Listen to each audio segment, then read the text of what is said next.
ঘন্টার নতুন শনাক্ত হয়েছে 556 জন, নতুন পরীক্ষা হয়েছে 15,410 জনের এবং নতুন শনাক্তের হার 4.26%। এছাড়া মোট শনাক্ত হয়েছে 5,29,687 জন। মোট পরীক্ষা হয়েছে পর্যন্ত 35,667 জন এবং মোট শনাক্তের হার 15.13%।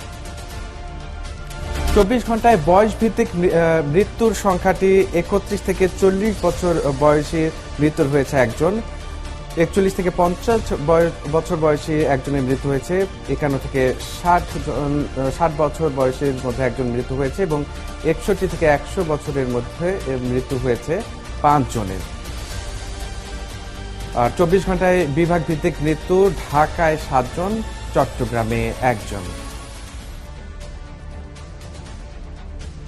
আর পূর্বের পরিসংখ্যান যদি জানিয়ে দেই, গত মার্চের 8 থেকে 31 তারিখের মধ্যে 5 জন মারা যায়, এপ্রিলের 1 থেকে 30 তারিখের মধ্যে 164 জন, মের 1 থেকে 31 তারিখের মধ্যে 482 জন, জুন মাসে 1197 জন,